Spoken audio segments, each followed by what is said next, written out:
Your words matter. That includes your show topics and titles, content, all the words you use in your promotion and communication. So, what should you be saying and when? Find out in this episode, right here, right now. It's On Air Brands. You are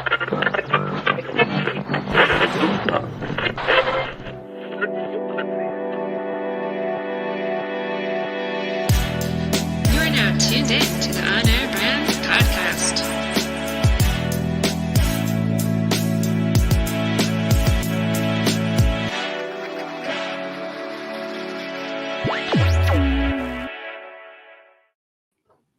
What is up, everybody? Welcome to the On Air Brand Show. I am Todd Genetasio along with my co-host Amber Furman. And today we are talking about the what. What should you be talking about and when? Last week's episode, we talked about why, which is the first step in the process here that Amber broke down for us, is when you're creating communication, you want to put it in an order of why, what, and then how. So make sure you go back to last week's episode on onairbrands.com/show to check out the why episode. And today we're breaking down the what. So in our own framework, Amber, welcome, and tell us, why does the what you say matter so much? Why the what you say? So it goes down to just communication, right? We think so much about the way that we communicate when we're traveling. We think the way that we're communicating when we go to other countries. And then we just kind of assume that everybody speaks English and everybody communicates the same way. Mm-hmm. And we process information differently. And so the words that you say are incredibly important to make sure that you're getting your message across. I know that everybody who's out there has played like that telephone game, right? Yeah. Where somebody says something and then 10 people down and it's never what you actually said. Or in a little bit less of a actual game format, you say something to someone and then you hear something back, right? And it's like, that is nowhere near what I said.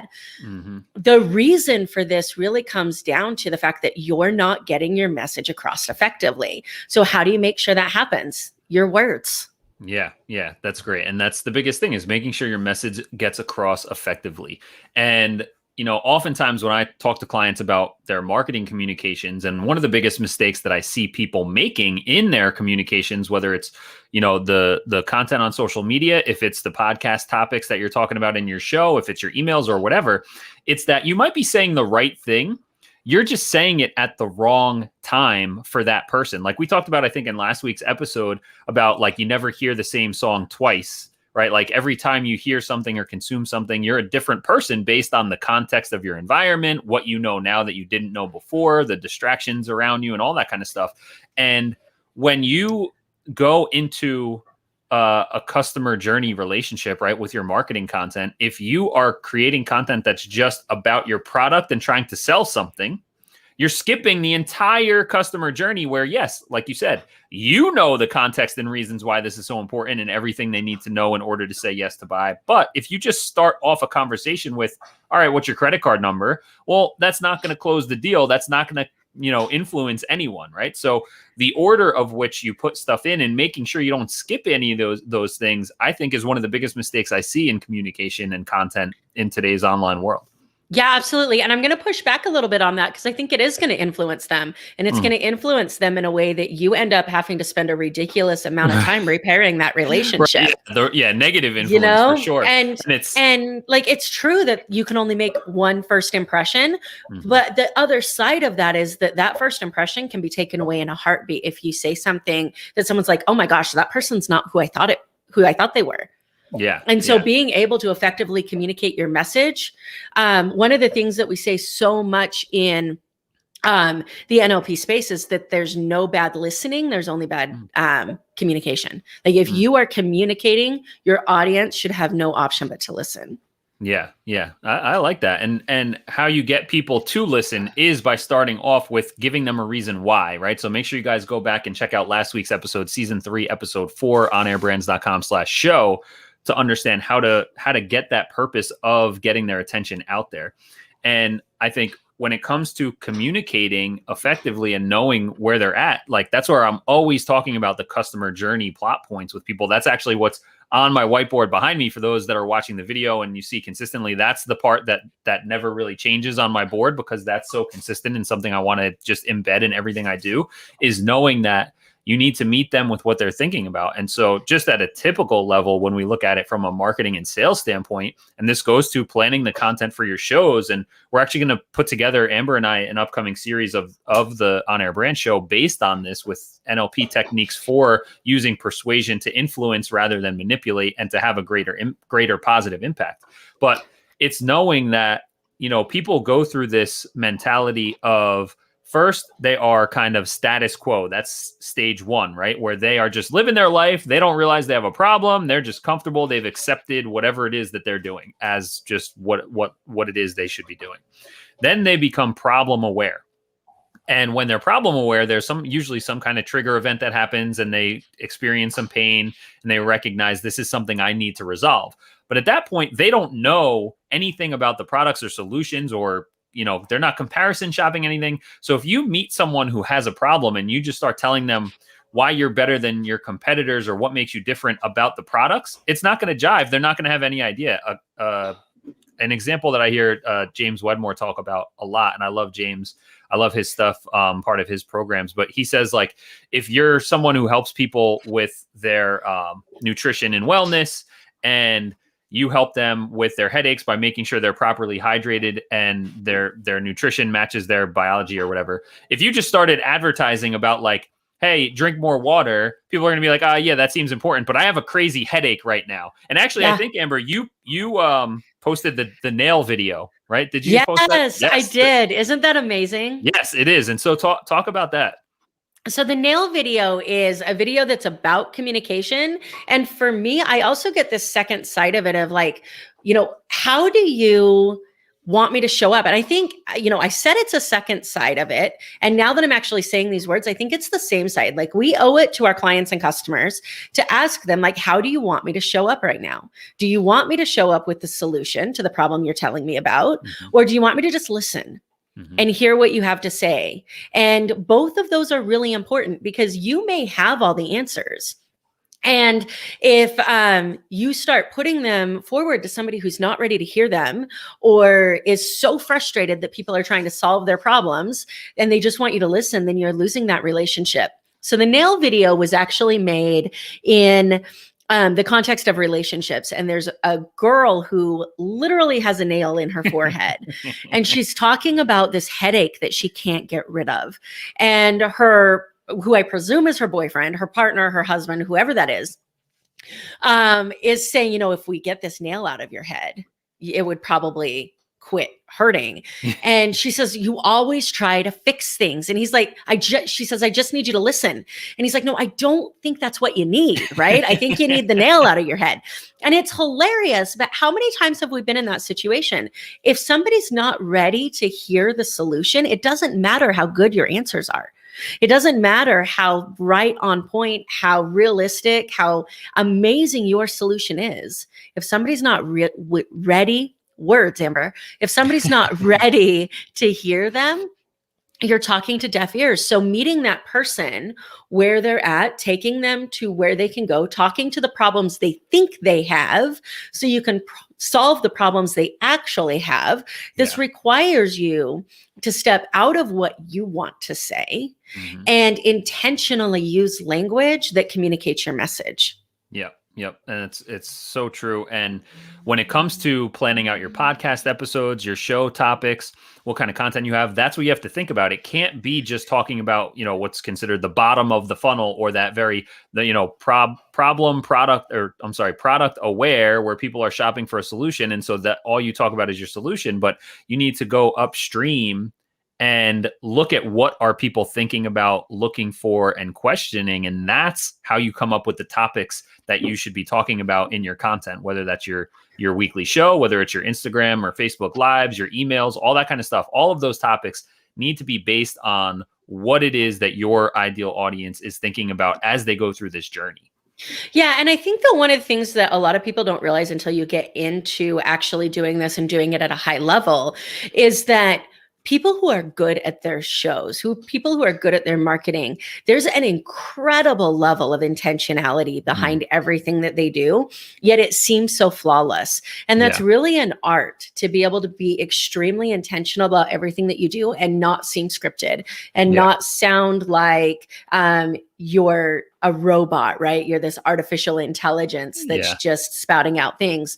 One of the things that I do with many of my clients at workshops that I do is I will blindfold them and then I'll spin them around and then I'll ask them to take like this dart and put it on a dartboard and like, good luck, right? But that's how we run our businesses and run our marketing so many times, is we just wake up and we're like, okay, what's next? Like, let me just show up. Yeah, that's, another thing that's actually on my board on the other side here is be intentional, take action, and have fun. And I think that intentionality is so important because that's what helps us be consistent. And so when it comes to words and topics and things like that, how does frequency and consistency of using the same words and patterns play a part in effectively delivering a message? Yeah. So before I answer this, and I know that we're going to do this in another episode, and I'll say it again there because I don't think it can be said too many times.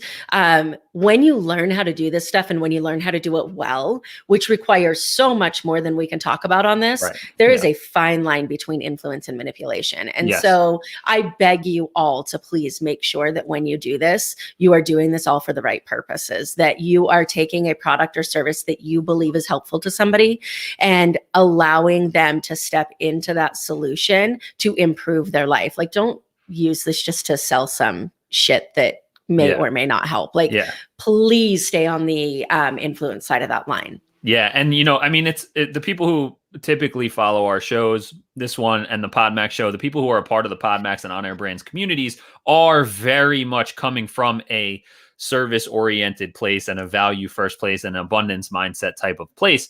And so those are the people we want to help increase your impact, right? Where it's not about looking for get rich quick or manipulating people into buying the wrong thing that doesn't matter. I always tell people that, if you prescription before diagnosis is malpractice, and that goes for everything, right? And so if you are trying to sell something to someone who's not a good fit, then that's malpractice and you're doing something wrong, rather than educating and empowering and qualifying people to understand that I have this problem. This is who I am as a person. I have one of these problems. This solution seems to match for me. And that's also part of the communication through the customer journey. And that's how you actually increase your sales numbers, because you're only attracting people who are a good and right fit for not just for your product or solution, but also for your brand and your vibe, right? We always say your vibe attracts your tribe. And so when you're putting out the right content, you will attract the right people. And when you put out the right content in the right order, you will help educate and empower them to make wise decisions on solving their problems. Yeah, absolutely. And before I answer your question, I just have to, I'm laughing at Mark's comment. He's making fun of your board, all of the things that are on your board. So I love it. Thanks, Mark. Yeah. Hey, thanks, Mark. Yeah. And I a shout out to Mark. I just was on his podcast yesterday. So look at Mark Stinson's podcast. That was a great, and on the same topic, getting your message out there. So thanks, Mark, for joining in. Love that you're watching. Yeah, absolutely. So to get back to the task at hand. So there's so many different ways to answer what we're talking about as far as words are concerned. And there's so many different reasons for it. Have you ever been in a situation with somebody where they say something to you and you're like, man, this person just gets me, right? Like this person, you feel connected to them. It may be that you guys process information the same way and you automatically have this connection, or it may be that this person has actually listened to what you've said and has said words that connect with your unconscious mind and build this rapport that is like, and we talk about rapport so much in NLP, and it's not this surface level thing. Like when you think about having rapport with somebody on a podcast, it's this like unconscious connection that you can't really understand why you have it, that I know that everybody who's listening to this has had at some point in time. Like you just feel it, right? Yeah. So with that being said, the words are so important, because if somebody's saying, I just want to know how this makes sense to me, and you're like, well, tell me how this sounds to you, they're going to be like, I don't understand those words. Yeah. Like I need, and let me explain why. So there's 4 different ways that people process information. You have your auditory digital, which are your thinkers. They need to think and understand things. You have your kinesthetics, which are your feelers. They need to, touch, feel, warmth. You have your auditories, which are your hearers. So they need to understand how something sounds to them. And then you have your visual. They need to see how something plays out. These things, like we all have all of these in us, but there are some that are primary. There are some that kind of stay a little bit dormant and kind of pop up every now and then. So if you have somebody who's very kinesthetic, they're going to tell you that by saying, hey, like this just doesn't feel right to me. Or can you, I need to feel how this, like, I need to touch it. I need to like this sense, right? Yeah. And then if you counter that with something auditory, they tune out immediately because they don't understand those words. Mhm. Like English wise, we understand them. Decision making wise, emotionally, connection wise, our unconscious mind is like, I don't understand the words that are coming out of your mouth. Yeah. It doesn't click the same way. And part of it, I just jotted this down, and this is going to be, we haven't talked about this, but this is going to be part of one of our future episodes in this podcast persuasion series that we talk about. But a lot of old school marketers actually talk about marketing campaigns and more towards the back half of a marketing campaign where it becomes more about the sale. Like you've already attracted the right person, they're qualified to need and want what you have.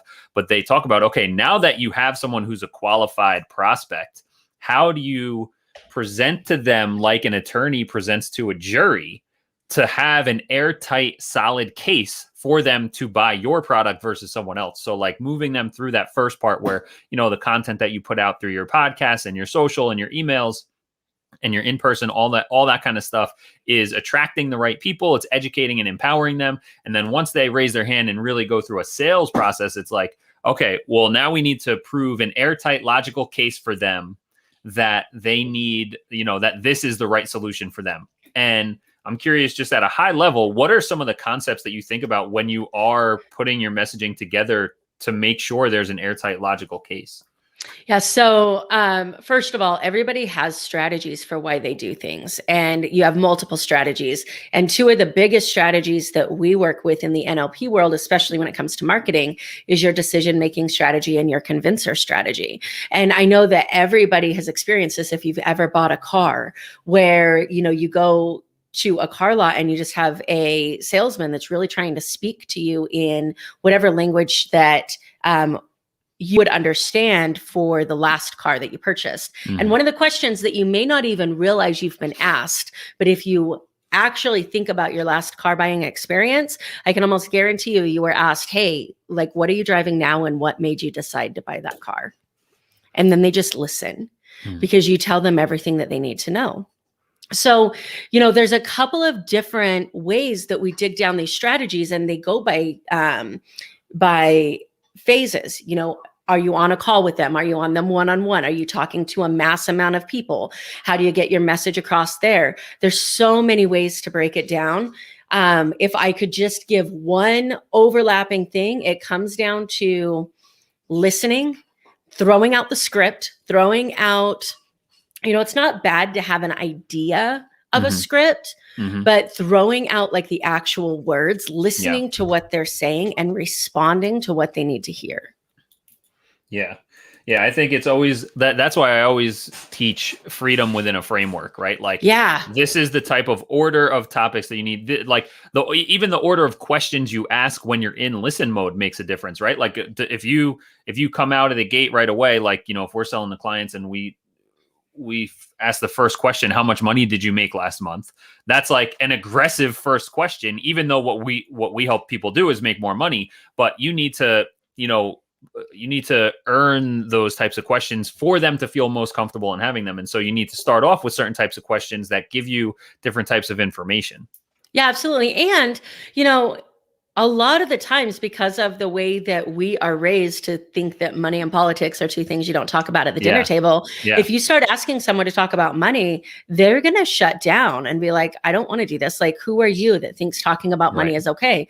Right. On top of that, like understanding what their motivation is. Like obviously more money may be the byproduct, but maybe their motivation is, influence. Maybe it's experiences for somebody. Maybe it's more exposure. Like understanding that, which is why I did a Facebook post recently where I said, if we want to support people, we have to stop thinking, what would I need to hear if I was in this situation?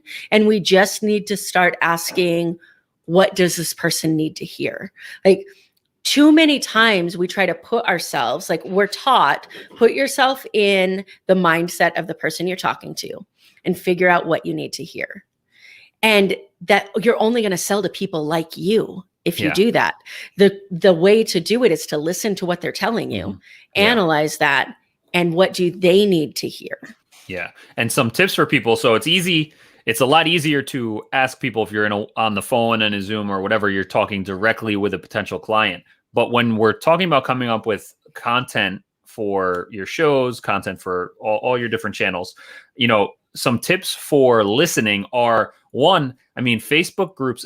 I was talking to someone last week about this, and remember, like, there are companies that do focus groups. The old schools, you got 10, 20 people of a demographic sit in a room with a one-way mirror, and they ask you a bunch of questions. They give you a new candy bar, and you got to give your feedback, or you watch a movie trailer, and I used to go to those. I love them, but those things cost tens of thousands of dollars to put on, to get like 20 people's opinion on something. And, there's value in that. But now you can just hop into the Facebook group for parents of youth baseball pitchers. If you sell to youth baseball pitchers, which is a new client of mine, which is why that's coming to mind.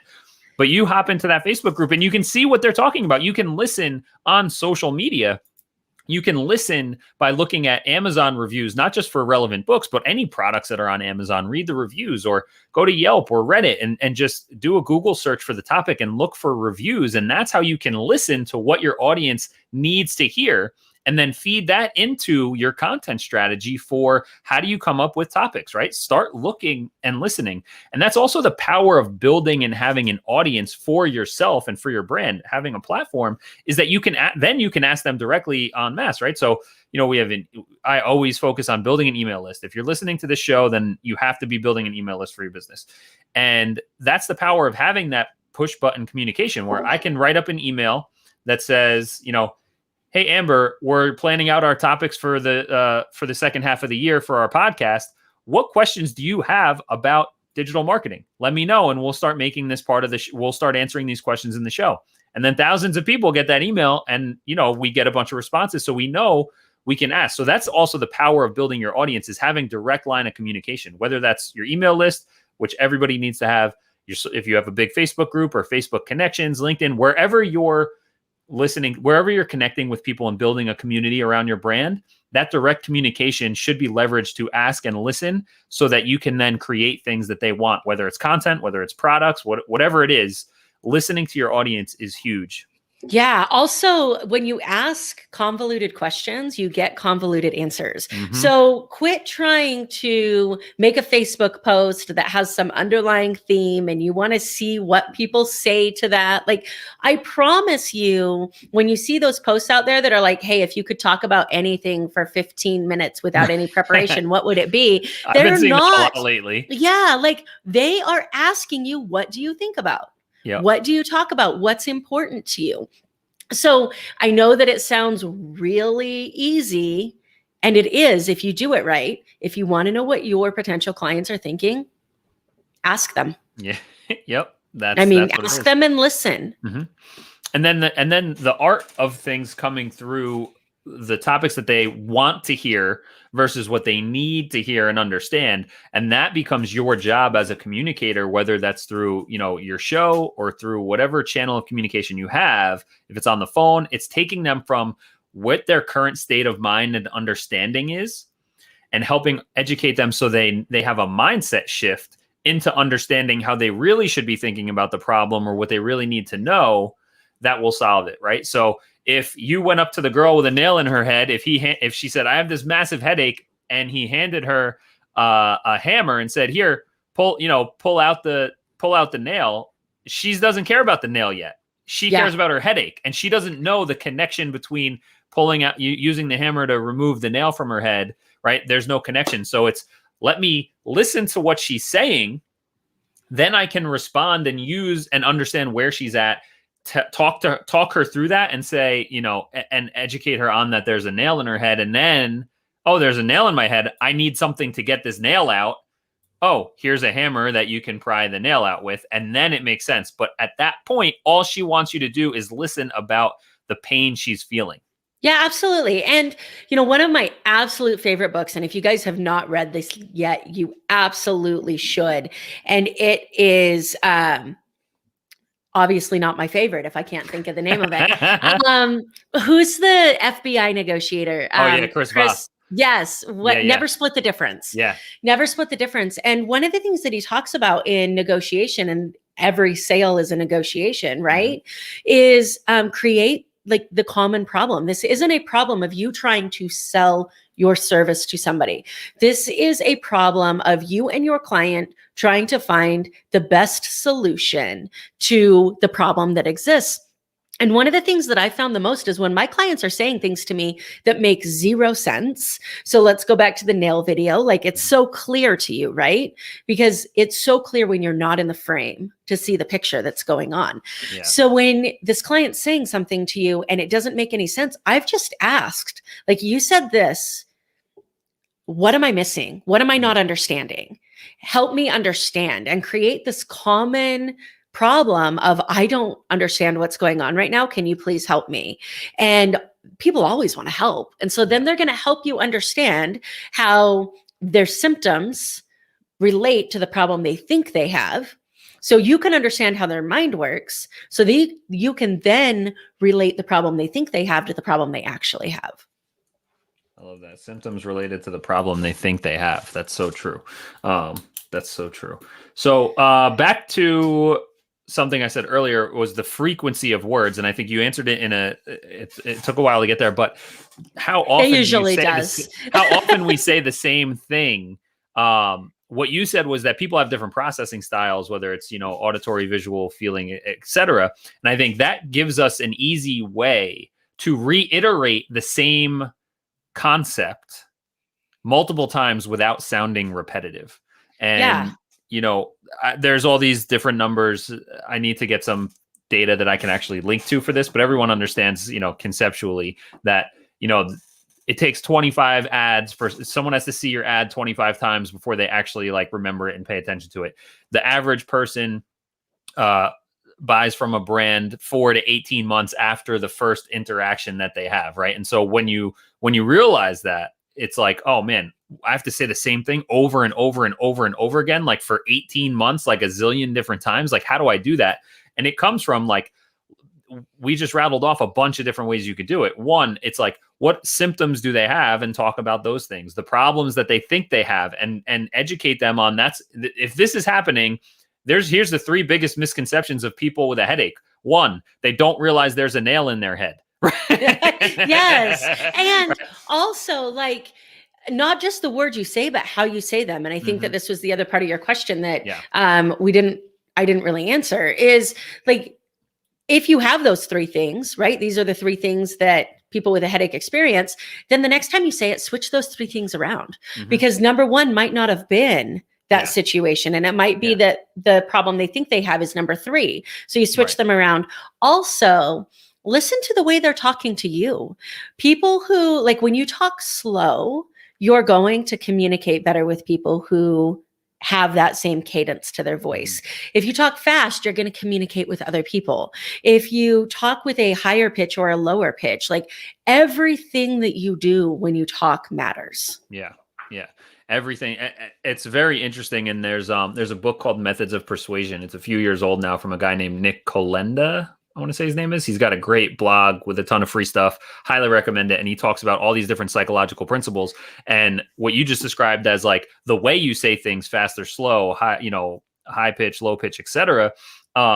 He also talks about the type of fonts that you use. Are they large or small? Are they fancy or not fancy? Are they easy to read? Are they not easy to read? And it was it's very interesting, because it was if you want to be perceived as someone who's luxurious and elegant and very expert level, which I don't I'm not recommending you do this. It takes a lot to go through these branding exercises, but it was like, then you can use a font that might be smaller because people think if it's harder to read, then it must be smarter, must be harder to comprehend, and it must be smarter. So I forget, it's been a while since I read the book, but in the same way, your tonality, like you said, the speed at which you speak, the tone that you're speaking in, all of that conveys a message even without the actual words, right? They all are conveying a message of how you want to be perceived and how the message is going to be received. Yeah, absolutely. And, your client doesn't actually have to understand the questions that you're asking. And most of the time they won't. Like, you need to understand the reason that you're asking questions. Yeah. And there's a couple of examples for this. Like, I tell every client I work with, the first couple of weeks we work together, what you say to me isn't as important as how you say it. So the questions might not make sense. I'm looking for how you think, not what you think. Yes. And on this topic, when I started working with a marketer a few years back, one of the first questions she asked me, she was designing a business card for my law firm. And the first question she asked me was, "What's your spirit animal and why?" And I thought, what does this have to do with my business? But as I answered that, I told her what my personality is, what Right. traits are important to me, why am I attracted to certain things and not others? Like, you get information in every question you ask.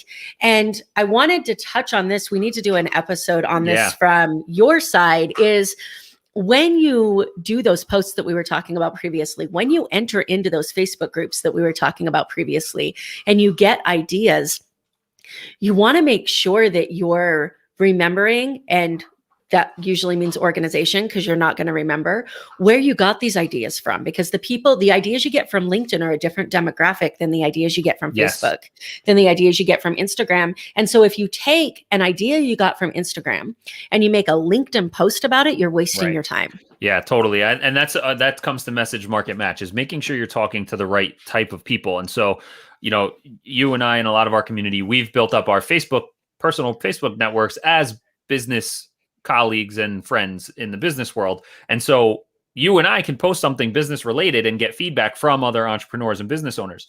But some people don't do that on Facebook. Some people are just friends and family. And so if you post on Facebook asking some type of business question, it might fall flat and you're like, oh, this question sucked, let me never ask this again. Or you might get a bunch of feedback that's just from people who they are not the right type of people that you need to be getting the feedback from. And so their answers might be legit for them, but they're not the right people that you should be paying attention to. So always keep that in mind, is when you're listening, who you're asking, make sure it's the same person that you're going to be ultimately building and creating for. Yeah, absolutely. And then be open, right? Because there's two parts of a communication. So if you ask a question to somebody and they answer that question to you, it's very possible when they answer your question, your first thought is going to be, that's freaking ridiculous. You have a nail in your head, right? Yeah. But the reality is their answer is 100% correct for where they are. And if you spend time analyzing, well, this doesn't this is dumb, it doesn't make sense. Right. Of course it doesn't make sense, because they're stuck. That's why they need you. Yep. And if you instead try to convince them why their answer was wrong, instead of accepting that answer is exactly right for them, and now you get to use that to figure out how you can help them, then you're doing yourself a disservice. Like, don't try to tell them that their answer's wrong. They're never going to listen to you. Right. Yeah. It's about shifting perspective and not just trying to brute force your answer on someone. And so, a couple bad examples of this type of communication. One, I got a Facebook friend request from a stranger with a bunch of mutual friends in the business world, and then immediately start getting pitched in my DMs for whatever their product is. Of course. But one of his first questions was, "Where are you from?" And I get like, all right, if I met you at a coffee shop or some kind of networking event, that question makes sense. But like, yo, you're on my Facebook profile right now. You see exactly where I'm from. Don't waste your time asking me a question that you already have the answer to. Like, I don't have time to be answering this type of question for you, man. Like, understand like what makes sense and when. And then the other one is, the guys, Eric and Josh, were talking about this on the PodMax podcast today. Make sure you guys are subscribed to that show as well. And the segment of Have You Ever, they talked about, have you ever been asked to be a guest on, or been a guest on a show, or I'm sorry, no, you've had a guest on your show who then immediately tried to sell you something. Very odd strategy, which I brought to the table last week because it happened for the first time. I saw one of my friends it happened to, where this person, they have a great show. They were asking all these different influencer impact type people to be guests. This one guy, very large audience, says, yes, I'd love to be on the show. I love your mission. He goes on the show. During the show, it's purely setting up him to sell to the host. No. And then after the interview, like they ended the thing, and then the guy says, so, you'd be a perfect fit for my $4,000 mastermind. No, he didn't. Yep. And there was no context, no relationship whatsoever prior to this, right? He just straight up was, and not even like, he didn't even use the show to try and add value to the listeners and then like have an offer for the listeners. Like he just straight up was there to get the time to try and sell to the show host after the show.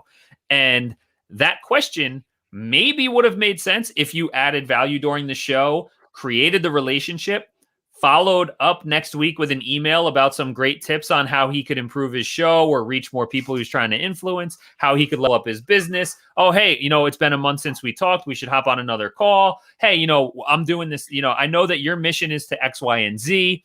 And, you're really trying to get to this destination. And I'm putting together a program next month that I think might be a good fit and add the value that you need, that you're looking for. So that's something, if you take the time to put someone through the journey, to build a relationship, to educate them and all those kind of things that we always talk about, then that question makes sense. But when you just come out of the gate and shoot that question to someone, you have to make sure you're asking the right questions to the right people at the right time.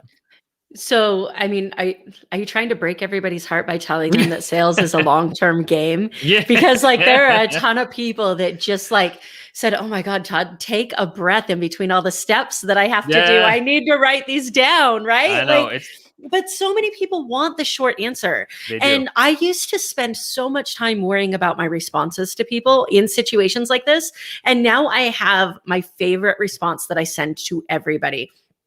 You want to invite me to your Facebook group? Cool. Like it doesn't upset me anymore because I appreciate the hustle, but I always respond with, what about my profile made you think I could add value to your group?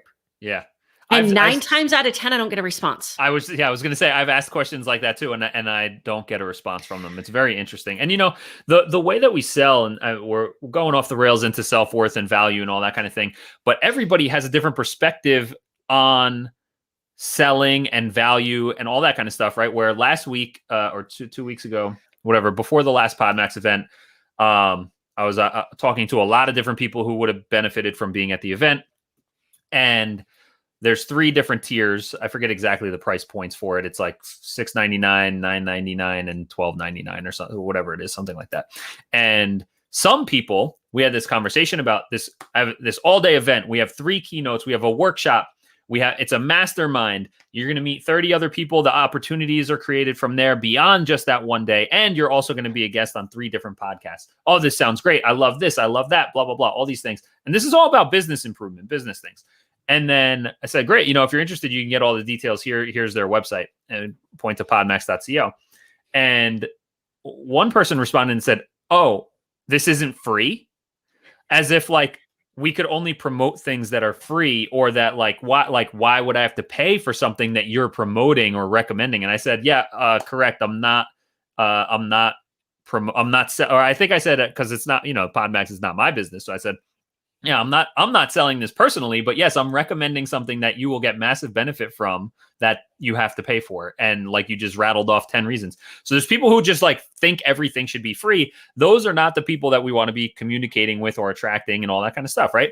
Then on the flip side of it, there are other people who have a just premium mindset, where of those 3 tiers, when they said like either this was actually multiple people, and this is, your vibe attracts your tribe. So the people who know I'm going to get more from things I pay for. And when they asked and said, what are the options? And I said, I think there's 3 different tiers, but I think that for you getting started, I think the first one might actually make sense. And they're like, I always get the top one. I never get the bottom tier of anything. Yeah. He didn't even look at what the options were. Just straight up, his mentality was, I'm paying top dollar because I want the best, period.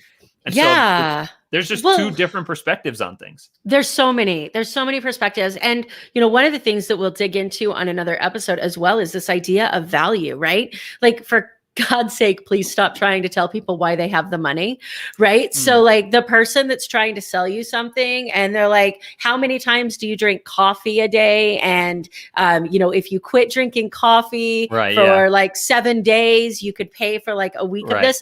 What it boils down to is coffee has value to this person and your product doesn't.